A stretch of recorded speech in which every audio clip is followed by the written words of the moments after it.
सो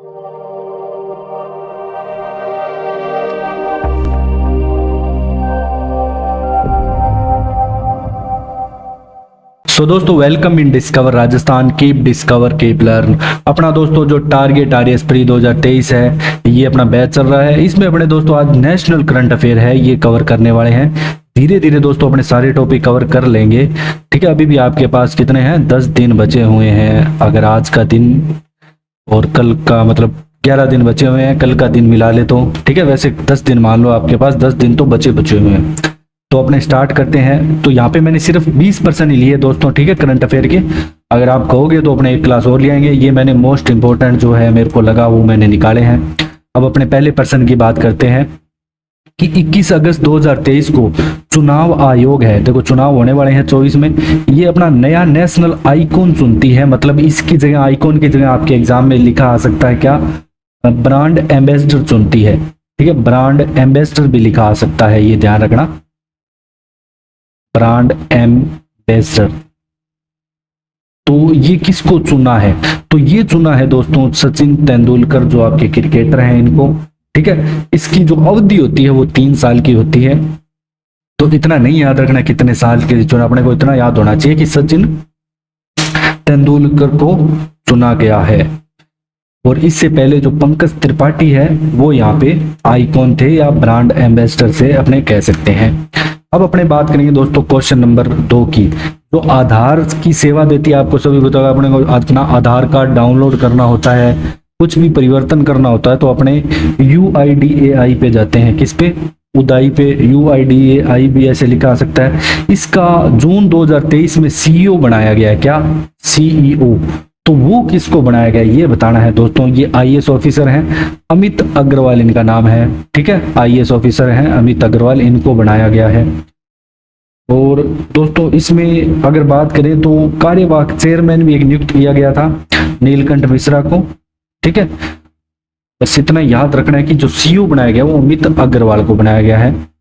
भारतीय प्रतिस्पर्धा आयोग की पहली महिला चेयरपर्सन यहाँ पे नियुक्त हुई है। ठीक है, कंपटीशन कमीशन ऑफ इंडिया, कौन सा, competition commission of India, competition commission of India. इसकी दोस्तों एक चेयरपर्सन नियुक्त हुई है जो कि पहली महिला है। तो उनका नाम आता है दोस्तों, ये रवनीत कौर नहीं है, रवनीत कौर है। ठीक है, रवनीत कौर है, ये गलती से यहाँ लिखा गया, रवनीत कौर। ठीक है, पूरा नाम, बस ये आ की मात्रा यहाँ पे नहीं लगेगी, रवनीत कौर नाम आ जाएगा। ठीक है, और जो इसका कार्यकाल है 65 वर्ष की आयु, 5 वर्ष की अवधि के लिए होगा। तो ये कंपटीशन जो है आयोग, प्रतिस्पर्धा आयोग है, इसका कार्यकाल क्या है, 5 वर्ष या 65 वर्ष आयु, जो भी पहले। अब अपने चलते हैं दोस्तों क्वेश्चन नंबर 4 पे। तो नया संसद भवन है, तो सभी को इसके बारे में अच्छे से पता होगा डिटेल से कि नया संसद भवन है। इसका उद्घाटन दोस्तों अपने होता है कब, ठीक है, उद्घाटन इसका दोस्तों 28 मई 2023 को होता है। और जो नए संसद भवन का जो उद्घाटन है, ठीक है, नरेंद्र मोदी के द्वारा किया जाता है। और नए संसद भवन का जो निर्मित एरिया है 65,000 वर्ग किलोमीटर है। इसका आकार दोस्तों त्रिकोणीय आकार का है। ठीक है, ट्रायंगुलर टाइप है ये। और इसमें दोस्तों जैसे इसके वास्तुकार आते हैं वो विमल पटेल आते हैं। ठीक है, इसके जो वास्तुकार आता है वो विमल पटेल आता है। और भी दोस्तों इसमें वास्तुकार है, ध्यान रखना, एक नहीं है, क्योंकि इसमें बहुत सारी चीजें बनाई गई है। ठीक है, तो अपने को क्या बताना है, नए संसद भवन में लोकसभा हॉल का बताना है। तो लोकसभा हॉल की थीम क्या है, मतलब किस थीम पे बना है। सबसे पहले बता दूं तो इसकी क्षमता आपको बता दूं कि 888 सीटों की है लोकसभा हॉल की। ठीक है, क्षमता की बात करें तो इसमें थीम है आपके मयूर की। अगर अपने बात करें दोस्तों लोकसभा, ये लोटस थीम, ये किसकी है आपके, ये राज्यसभा हॉल की है, राज्यसभा हॉल की है। और इसमें दोस्तों जो सीटों की क्षमता है वो 348 सीटें हैं। और लोटस थीम पे ये आधारित है, ये ध्यान रखना है। ठीक है, अब अपने चलते हैं, एक और बात बता दूं, इसमें जो सेंगोल है, सेंगोल जिसे तमिल में अपने सेमई भी या नीति परायणता भी बोलते हैं, वो भी स्थापित किया गया है इस नए संसद भवन में, सेंगोल को भी।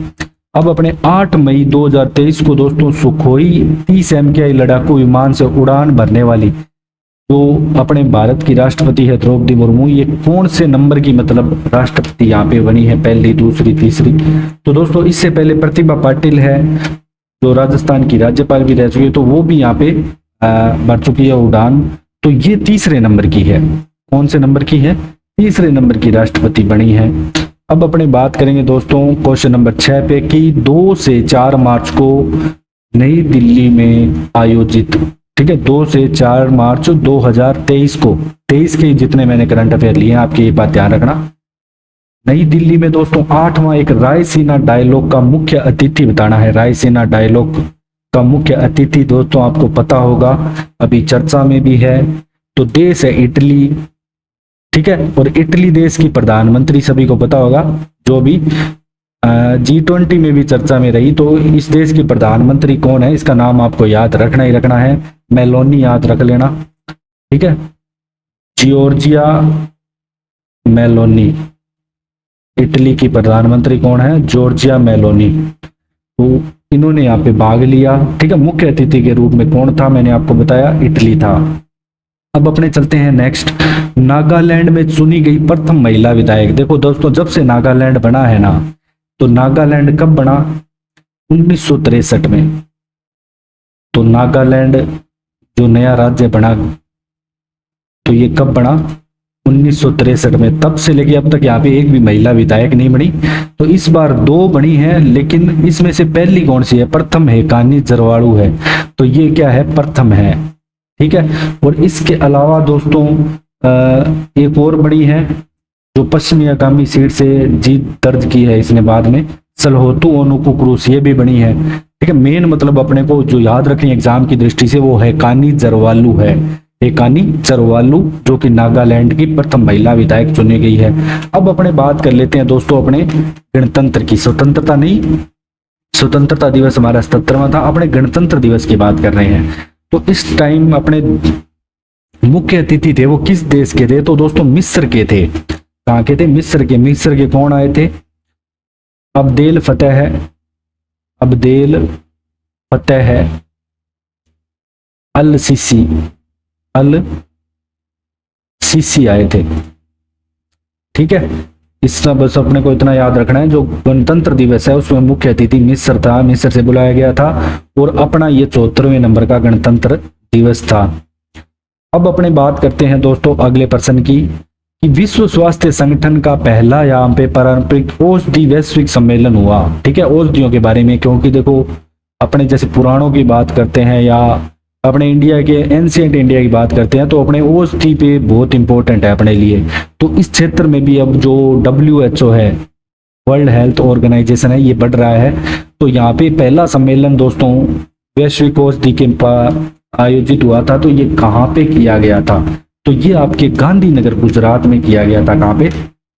गांधीनगर गुजरात में। तो ये ध्यान रखना, आपका जो 9वें का करेक्ट आंसर हो जाएगा गांधीनगर गुजरात।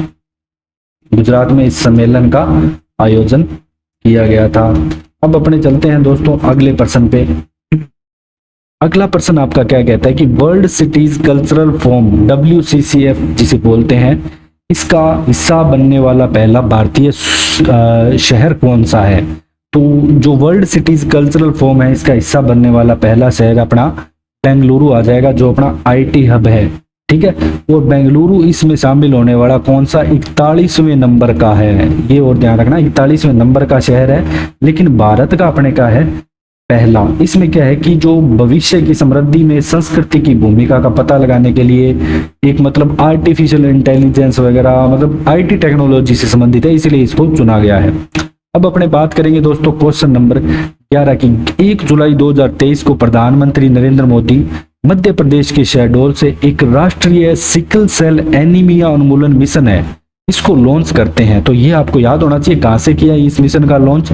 मध्य प्रदेश के शहडोल से राष्ट्रीय सिकल सेल एनीमिया उन्मूलन तो इस मिशन के तहत मतलब कब अपने ना भारत से ये जो बीमारी है, जो सिकल सेल एनीमिया की जड़ से खत्म कर देंगे, तो ये कर दी जाएगी आपके दोस्तों 2047 तक। ध्यान रखना 2030 आपके ऑप्शन में वहां पे जरूर होगा, लेकिन इसका सही आंसर 2047 है। 2047 तक यहाँ पे ये जो उन्मूलन है कर दिया जाएगा इस बीमारी का। अब अपने बात करते हैं क्वेश्चन नंबर 12 की 15 जून 2023 को दोस्तों वैश्विक पवन दिवस बनाया जाता है। तो सबसे पहले तो आपको ये पता होना चाहिए जो वैश्विक पवन दिवस है, ठीक है, विंड एनर्जी का डे है, ये कब बनाया जाता है? नवीकरणीय व ऊर्जा मंत्रालय। और इसमें क्या है कि कितने राज्यों को पवन ऊर्जा में योगदान के लिए सम्मानित करती है? तो तीनों राज्यों को सम्मानित करती है, ये टॉप है। तो जो उच्चतम पवन क्षमता वृद्धि की है वो राजस्थान ने की है, उच्चतम पवन क्षमता में वृद्धि। तो राजस्थान में दोस्तों जो विंड एनर्जी है वो 120 मीटर की ऊंचाई पे अपने को मिलती है। खुली पहुंच के माध्यम से जो पवन ऊर्जा क्षमता में वृद्धि है वो गुजरात ने की है। अपने को राजस्थान वाली याद रखनी है। पवन टर्बाइनों को पुनः शक्ति प्रदान की वो तमिलनाडु ने की है। तो ये सारी चीजें आपको क्या है कि ये जो विंड एनर्जी है इसके बारे में याद रखनी है, ठीक है। जो इंपॉर्टेंट चीजें थी वो मैंने आपको बता दी विंड एनर्जी के बारे में। अब अपने किसके बारे में बात करेंगे दोस्तों? एक चीज और देख लेता हूं मैं आपको। जो भारत का अगर आपसे स्थान पूछ लेना विंड एनर्जी में, इसके साथ जान लेते हैं कि विंड एनर्जी में वर्ल्ड में इंडिया की रैंक क्या है। और इंडिया की रैंक मैं किस में बता रहा हूं आपको, ध्यान रखना, मैं स्थापित क्षमता के आधार पर बता रहा हूं। एक होती है उत्पादन क्षमता, ठीक है, एक होती है स्थापित क्षमता। तो इसके आधार पर इंडिया की रैंक आ जाती है आपके दोस्तों 4th, ठीक है, 4th रैंक यहाँ पे दोस्तों इंडिया की आ जाएगी। ओके, बस इतना ही अपने को याद रखना है। अब अपने चलते हैं नेक्स्ट दोस्तों क्वेश्चन पे। क्वेश्चन नंबर आपका 13वां, देश का पहला पूर्णतः ई गवर्नेंस, किसकी बात करेंगे अब अपने? ई गवर्नेंस की बात करेंगे। तो ये कौन सा राज्य यहाँ पे घोषित हुआ है? तो केरल के मुख्यमंत्री पी विजयन आते हैं, तो केरल हुआ है, ठीक है, ध्यान रखना। केरल पूर्णतः ई गवर्नेंस, यहाँ पे मतलब सौर ऊर्जा में संचालित नाव सब कुछ, मतलब जल मेट्रो, जो भारत की पहली जल मेट्रो है वो कोच्चि केरल में संचालित की गई है। ई गवर्नेंस, पहला जल बजट भी यहाँ पे अव्वल है। देश का पहला डिजिटल बैंकिंग सेवा लाभ भी आपका पूछे तो केरल है। तो बहुत सारे मतलब भारत का प्रथम संविधान साक्षर जिला पूछ ले तो वो आपका कोल्लम केरल आएगा। तो केरल बहुत सारी चीजों में आगे है, मतलब देश का पूर्ण ई साक्षर राज्य भी केरल ही आपका है। तो केरल बहुत सारी चीजों में अपने से आगे है। अब अपने बात करें क्वेश्चन नंबर 14 की 4 मई 2023 को जारी की गई देश की पहली ODF प्लस रैंकिंग। तो शहरों की बात कर रहा हूं, ये ध्यान रखना, मैं किसकी बात कर रहा हूँ? शहरों की ODF प्लस रैंकिंग में देश का पहला ODF प्लस जिला यहाँ पे वायनाड बना है, ठीक है। वायनाड जिला कहाँ पे है? केरल राज्य में आपको मिलेगा। और शहरी ODF प्लस की बात कर रहा हूँ दोस्तों, ये ध्यान रखना। एक चीज और है यहाँ पे कि जो स्वच्छ भारत मिशन ग्रामीण 2 है, इसके तहत अब तक देश में जो ODF 50% खुले में शौच मुक्त हो चुके हैं सारे गांव। अब अपने क्वेश्चन नंबर 15 की बात कर लेते हैं दोस्तों। हाल ही में जटायु जो एशिया किंग गिद्ध संरक्षण व प्रजनन केंद्र की स्थापना ये कहाँ पे की गई है? तो इसकी स्थापना दोस्तों महाराजगंज में की गई है, जो आपके पड़ता है उत्तर प्रदेश के अंदर। कहाँ पे पड़ता है? उत्तर प्रदेश में। ये खींचन तो क्या है दोस्तों? कंजर्वेशन रिजर्व है राजस्थान का, जो अभी बनाया गया था, ध्यान रखना, जोधपुर में है खींचन, जो कुरंजा पक्षी के लिए है मेनता है, ठीक है। ये बांज आमली कहाँ पे पड़ेगा? ये भी कंजर्वेशन रिजर्व है 12 जिले में। अब अपने बात कर लेते हैं दोस्तों, प्रधानमंत्री नरेंद्र मोदी ने कहा प्रदेश की पहली जल मेट्रो 25 अप्रैल 2023 को राष्ट्र को समर्पित की? तो कोच्चि केरल, ठीक है, केरल में एक जगह है आपको याद रखनी है, कोच्चि। तो पहली जल मेट्रो कोच्चि केरल। अब अपने बात करेंगे दोस्तों क्वेश्चन नंबर 17 की देश में पहली बार पहली जल इकाई गणना जनगणना की गई। तो 23 अप्रैल 2023 को जारी सर्वाधिक जलाशयों की संख्या में सबसे ज्यादा जलाशय कहाँ पे है? तो सारे सबसे ज्यादा दोस्तों पश्चिमी बंगाल में है। तो करेक्ट आंसर आपका बी हो जाएगा। उसके बाद दूसरे नंबर पे दोस्तों शीर्ष टॉप बता देता हूं मैं आपको। सेकंड पे आपका उत्तर प्रदेश है, फिर उसके बाद थर्ड पे आपका आंध्र प्रदेश है, ठीक है। उसके बाद आपका फोर्थ पे ओडिशा है, ठीक है, और असम फिफ्थ नंबर पे है। और राजस्थान की अब अपने बात कर लेते हैं, तो राजस्थान में कितने जलाशय हैं, अब अपने बात कर लेते हैं अपने प्यारे राजस्थान की। तो राजस्थान में दोस्तों अपने जलाशय हैं 16,939, और इसी के साथ राजस्थान की रैंक है 18वीं, ठीक है, या 18वीं रैंक है या 18वां रैंक है, एक ही बात है। अब अपने चलते हैं नेक्स्ट क्वेश्चन पे। देश के किस स्थान पर सोने के सिक्के देने वाला दुनिया का पहला एटीएम लगा है, तो हैदराबाद आ जाएगा दोस्तों आपका करेक्ट आंसर। क्या आ जाएगा, हैदराबाद में लगा है। इसके बाद दोस्तों अगले प्रश्न पे चलते हैं अपने। हाल ही में दोस्तों जो परमवीर चक्र है, इन विजेता दोस्तों कह सकते हो, या मतलब इनके सम्मान मिला है, ठीक है, भारतीय सेना में थे, तो इन्हीं के नाम पे क्या है कि अंडमान निकोबार के 21 द्वीपों का यहाँ पे नामकरण किया गया। तो इसमें राजस्थान के दोस्तों 2 सूरवीर शामिल हैं, इनके नाम पे किया गया। एक तो जोधपुर से आते हैं मेजर शैतान सिंह, ठीक है, एक तो आता है शैतान सिंह का नाम आपको याद रखना है। इसके अलावा दोस्तों हवलदार मेजर पीरू सिंह शेखावत, हवलदार मेजर पीरू सिंह शेखावत, इनके नाम पे इनका नामकरण किया गया, ठीक है। और 2018 में दोस्तों जो पीएम मोदी है, इन्होंने जैसे रोज द्वीप का नामकरण नेताजी सुभाष चंद्र बोस किया था, ठीक है, ऐसे मतलब पहले भी नाम चेंज किए थे। जैसे द्वीप संख्या 1 INAN 317 है, इसको सोमनाथ द्वीप भी नाम दिया गया है, ठीक है, जो INAN 317 अगर आपसे पूछ ले तो इसको नाम दिया गया है, ये भी अंडमान निकोबार पे है, सोमनाथ द्वीप नाम दिया गया है। और जो रोज द्वीप है, तो ये याद रखना कि जो रोज द्वीप है इसको सुभाष चंद्र बोस द्वीप कर दिया गया है। रोज द्वीप को क्या कर दिया, सुभाष चंद्र बोस, ये 2018 में किए थे। अब अपने चलते हैं दोस्तों आज के लास्ट पर्सन पे। वॉइस ऑफ ग्लोबल साउथ शिखर सम्मेलन की मेजबानी किस देश ने यहाँ पे की, तो दोस्तों ये जो मेजबानी है ये अपने भारत ने ही की थी, और 12 से 13 जनवरी 2023 को ये हुआ था, ठीक है, भारत ने की थी। और कब हुआ था, 12 से 13 जनवरी 2023 को ये आयोजित हुआ था, ठीक है। वॉइस ऑफ ग्लोबल साउथ शिखर सम्मेलन की अपने बात करें तो। और इस सम्मेलन के समापन पर जो पीएम मोदी है, इन्होंने आरोग्य मैत्री परियोजना की भी यहाँ पे घोषणा की थी। अपने को बस इतना याद रखना है, भारत ने यहाँ पे मेजबानी की, ठीक है, इससे ज्यादा अपने को याद नहीं रखना। एक अपने को क्या याद रखना है दोस्तों, जो लोकपाल है वो पहले कौन से थे, ये तो सभी को पता होगा। जो प्रथम लोकपाल है वो कौन थे, अपने भारत के प्रथम लोकपाल की बात करें ओम्बड्समैन की, तो उनका नाम आता है पीसी घोष, ठीक है। और वर्तमान में कौन है, अगर अपने लोकपाल की बात करें प्रथम, तो ये आ जाते हैं आपके पीसी घोष।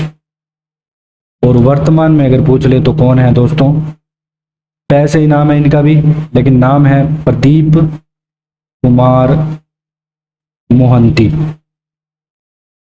ठीक है। इनके बारे में, लोकपाल के बारे में भी आपको थोड़ा पता होना चाहिए। इसके अलावा दोस्तों आपको जो भारतीय सैन्य की पहली महिला जिनकी नियुक्ति दुनिया के सबसे ऊंचे ग्राउंड सियाचिन पे की गई, वो आती है अपने शिवा चौहान। कौन आती है, शिवा चौहान, ये भी आपको याद रखना है। वीरता पदक प्राप्त करने वाली पहली महिला वायुसेना अधिकारी बनी है दीपिका मिश्रा, ठीक है। ये 2-3 जैसे इनसे संबंधित है, ये मैं आपके टेलीग्राम ग्रुप में डाल दूंगा, बाकी नेशनल का कुछ जो पॉइंट रह गए। और अगर आपको दोस्तों हमारा कंटेंट पसंद आ रहा है तो आप हमें ज़्यादा से ज़्यादा शेयर करें, सब्सक्राइब करें। Thanks for joining discover Rajasthan.